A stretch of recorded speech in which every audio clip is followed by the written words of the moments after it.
This week on SUNUP, we're talking summer crops. We know that there's a lot to do before your summer crop system. And it really just depends on what kind of system they're going into. Plus, see how fast the wind was blowing when this wall of dust moved across northwest Oklahoma.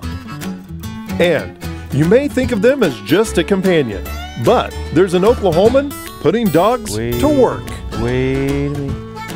Stop. Oklahoma agriculture starts at SUNUP.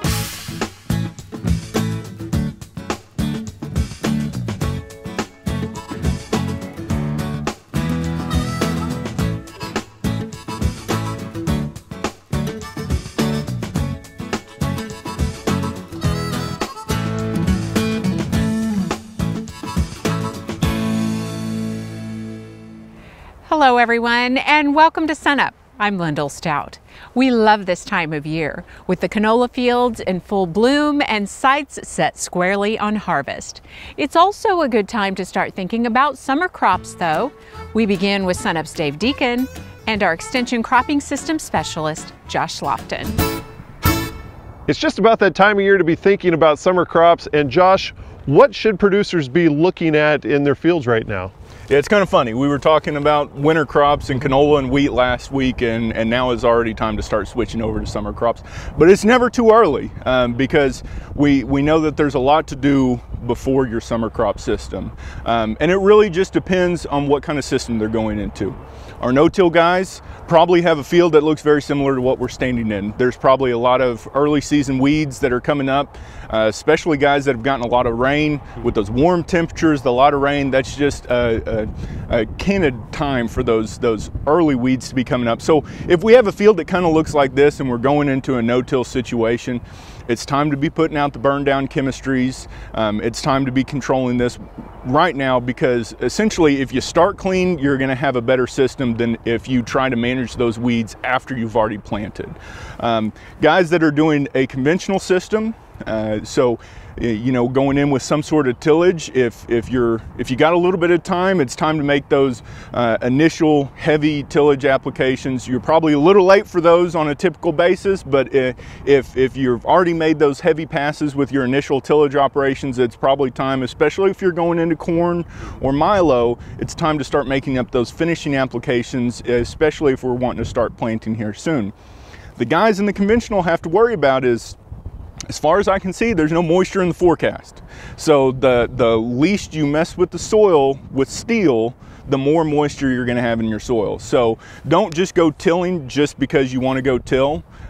Make sure you're actually doing something with that application, either smoothing off right in front of the planter before you go plant, or if you have a weed issue and you're trying to get rid of the weeds. But just know, especially if you're trying to manage weeds ahead of a cropping system and you do a little heavier tillage, the moisture might not be there at planting. You might have to delay a little bit. Well, you talked about one of the crops that producers are going to be working with this summer.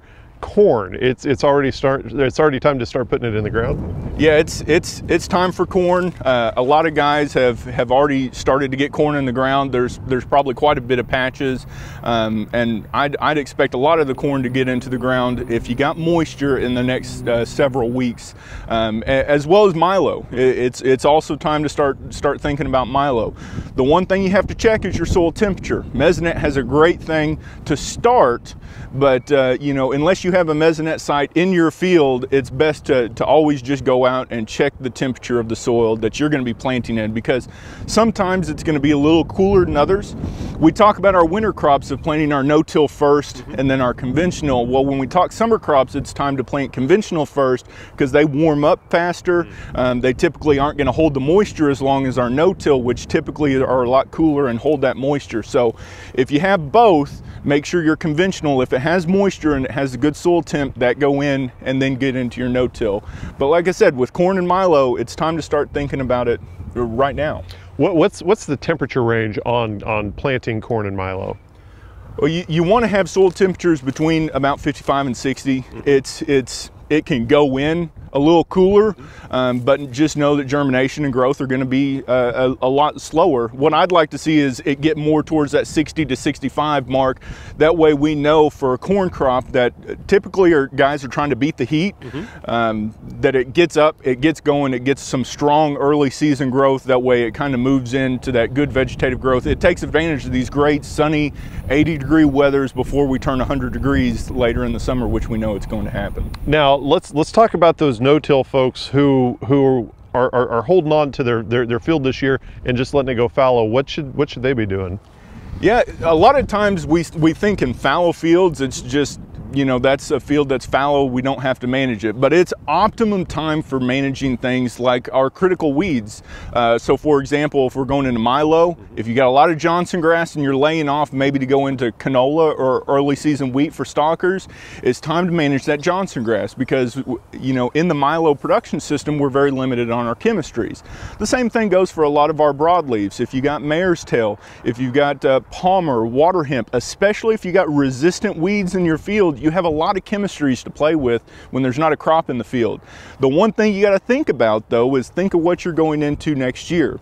If you're going into let's say a canola next year, trying to get that early canola growth, make sure you're not going to get something that has a rotational restriction with canola. Go out and put an SU out right now and don't plan on putting a cert canola out in the fall because that's going to be an issue. So make sure you check your labels, make sure you check your rotational restrictions, but if you're laying off this summer in fallow, especially in these no-till, now's the time to start managing those critical weeds because it gives us a lot of flexibility that we don't typically have in cropping system. Okay, thank you much, Josh. And for more information, go to our website, sunup.okstate.edu.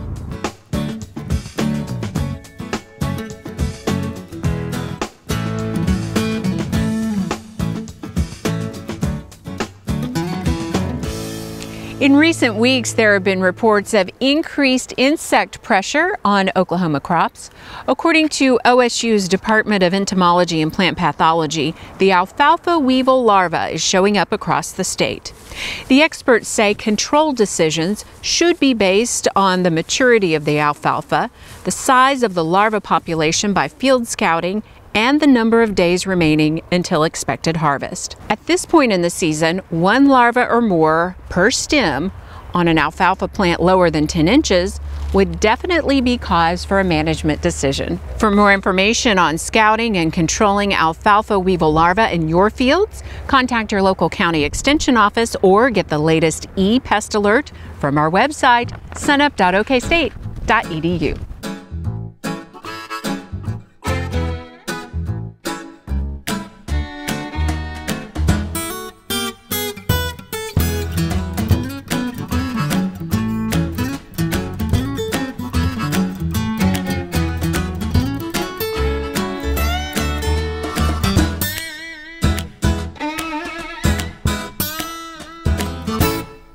Hi, I'm Al Sutherland with your Mesonet weather report. The lack of rain has really caught up with us this week. Fire conditions have been brutal with wind whipping flames and this year's first major dust storm. In a series of pictures taken Tuesday, April 5th, a dust storm blew up from Texas and into the Panhandle area. The cloud of dirt billowed out of the southwest and quickly filled the skies over Texoma. The dust came in on a south to southwest wind. At 6 p.m. Tuesday evening, the average wind speeds across the Panhandle were 28 to 35 miles per hour. Freedom at 6 p.m. had a 36 mile per hour southerly wind. 2 hours later at 8 p.m. winds had shifted and were howling out of the north. The average wind speed at Goodwell was 44 miles per hour. And 44 miles per hour was just the average wind speed. When the wind at Goodwell shifted from the southwest to the north, it did it with a 73 mile per hour wind gust. Boise City and Hooker recorded peak wind gusts Tuesday evening of 60 miles per hour. By 11 p.m., that north wind blew its way over to the Woodward County area with their raging grass fires. What a turn of winds and a blast in the face for our hard-working, life-risking, dedicated fire crews. We thank you all. We have really fallen behind in the rainfall over the last 30 days. The Panhandle area has had 40% or less of its normal rainfall over the 30 days from March 7th to April 5th. The central part of the state ranges from 20% to 80% of normal. It's only down in the southeast that the green colors indicate near or above average rainfall amounts. April 5th was not only a day of incredibly strong winds, it was also a downright hot day. Beaver and Buffalo had highs of 91 degrees. Slapout reached 90. The majority of the state had afternoon highs in the mid to upper 80s. Those high afternoon air temperatures helped push relative humidities into the teens in the Panhandle at 2 p.m. Tuesday. Boise City at that time had a relative humidity of 5%. West of I-35, humidities were in the mid to low 20s. With those high air temperatures, high winds, and low humidities, Tuesday gave us some ridiculously high evapotranspiration rates. Beaver had an evapotranspiration rate of 46/100ths of an inch of water. Woodward was at 42/100ths. Across the western Oklahoma wheat belt, evapotranspiration rates were over 3/10ths of an inch of water. Those are summertime water demand rates for a single day. That will put a severe stress on wheat that is trying to mature. We have a chance for some rain. I hope you see some your way soon. Thanks for joining us for this edition of the Mesonet Weather Report.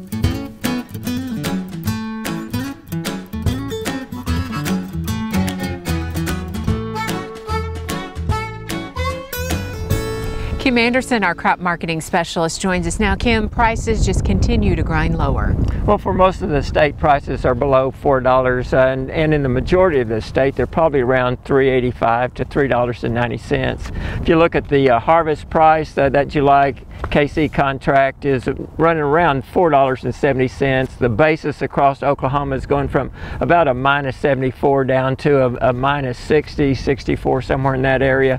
So using a -70, that gives us a $4 forward contract price for harvest delivered wheat. When we look at the price and then we factor in the cost of production, what can producers really do? What producers can manage is production and quality.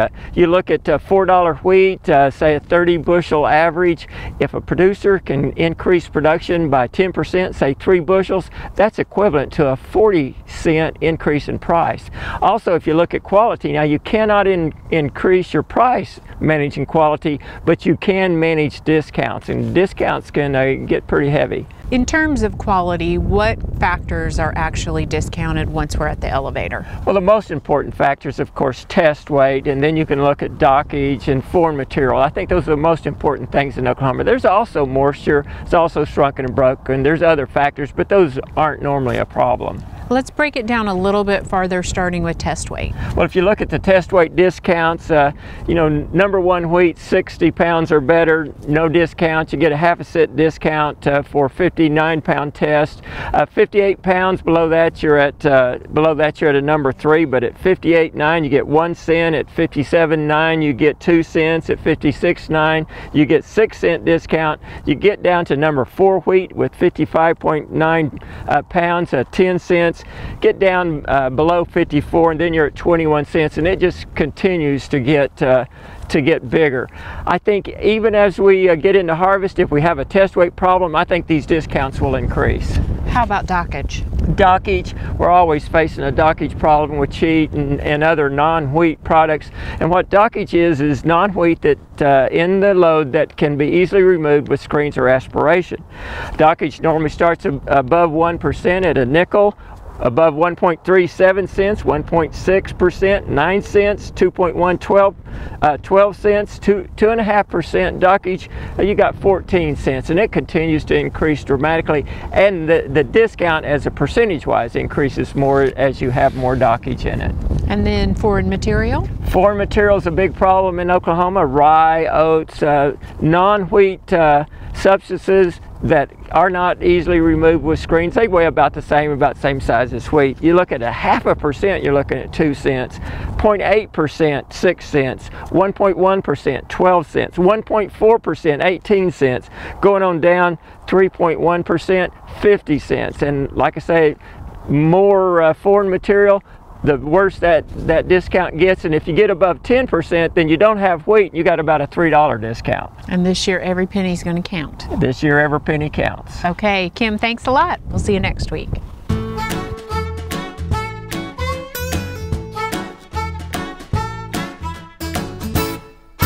For the most part, dairy producers watch udder soundness in their dairy cows very, very closely and select heifers from cows that have sound udders.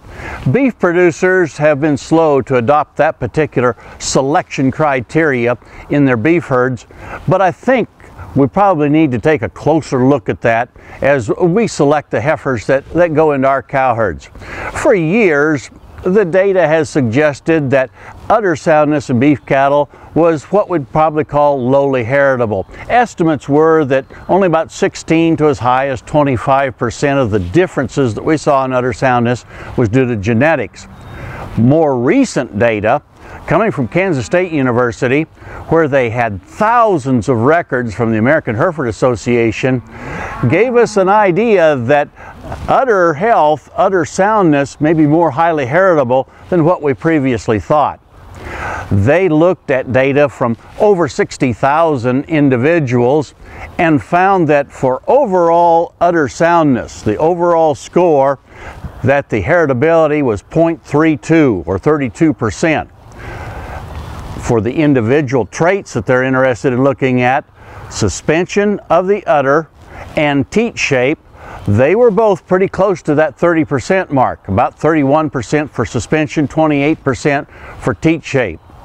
That tells me that as we go through this end of the spring calving season, while these spring calving cows are in highest lactation, would be a good time to evaluate the cows that have those that might have that low suspensory ligament, where it's began to allow the udder to get lower and closer to the ground, or those cows with those large funnel-shaped teats.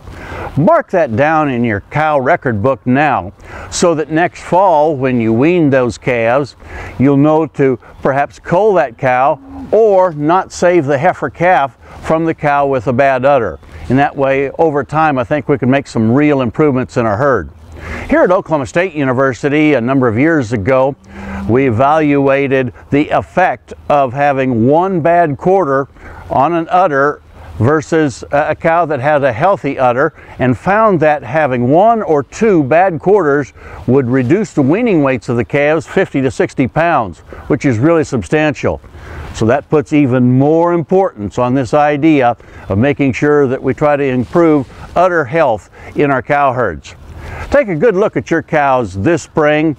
After calving, when the lactation is at the highest, find those that have those unsound udders, select them against them in the future, and I think we'll improve the overall udder health and the profitability of our cow herd. Hey, we look forward to visiting with you again next week on SUNUP's Cow Calf Corner.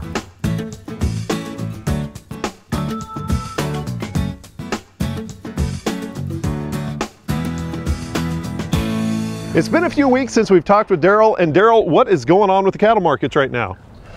Well, you know, it's getting a little bit dry out in western Oklahoma. We're watching that in terms of some potential drought impacts. I don't think it's a major issue yet from a forage standpoint, but it is certainly something we want to keep an eye on. We're seeing an area of drought expand, or dry conditions at this point, expand in the southern plains, in the Oklahoma-Texas Panhandle, southwest Kansas. There's also another area up in eastern Wyoming, up into North Dakota that's pretty dry. So we're keeping an eye on that, but all in all, we're off to a pretty good spring start. So often we talk about Oklahoma cattle, but you talked about dry spots in Wyoming. How could that affect Oklahoma and the overall cattle markets? Well, you know, in terms of what's going to happen with cattle markets from a herd rebuilding standpoint or whatever, it really is a national picture. So now obviously we're still down the most in numbers in the southern plains, particularly down into Texas. That's an area that we expect to actually see more drought or more herd rebuilding happen as we go forward, because it was one of the areas that lost the most cattle. But we really have to watch, you know, dry conditions all around the country. Certainly we've had times in history when regional droughts have been severe enough to sort of derail what the kind of national tendencies are, so we have to watch it all. Changing directions a little bit, let's talk about exports of beef out of the U.S. Well, you know, the trade picture has played a pretty important role the last couple of years. We've had 2 strong years of beef imports. We've had weak beef exports this last year. And, you know, high prices in the U.S. attracted more than expected numbers of cattle, particularly out of Mexico last year. What we see is that picture is changing a little bit now. We still have a strong dollar, which is having all of those sort of adverse impacts. It makes exports more expensive. It makes imports more attractive. It makes imported cattle more attractive. So that's still going on, and we have to watch that. But we're seeing exports stabilizing. In fact, they may actually be up a little bit this year, certainly not down like last year. On the import side, we're expecting significantly less beef imports.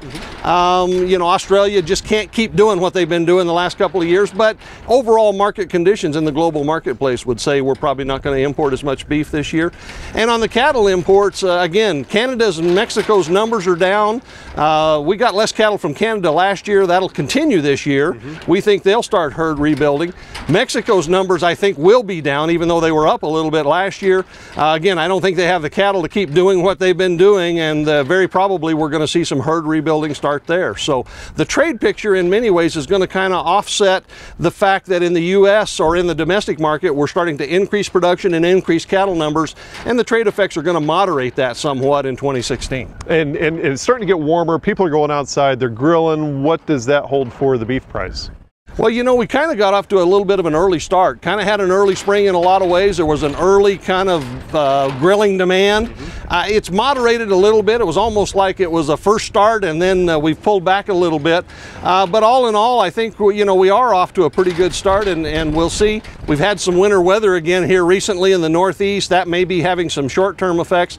But with an early Easter this year and everything else, it looks like we're off to a pretty good start this year from a grilling demand standpoint. Okay, thank you much. Daryl Peel, Livestock Marketing Specialist here at Oklahoma State University.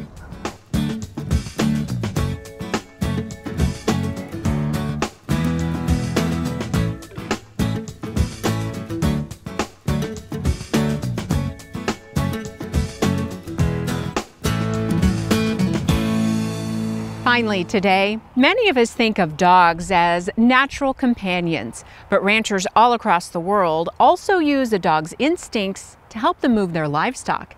And we met one Oklahoman who is training dogs to help ranchers. SUNUP's Curtis Hare takes us to Seminole County for this story.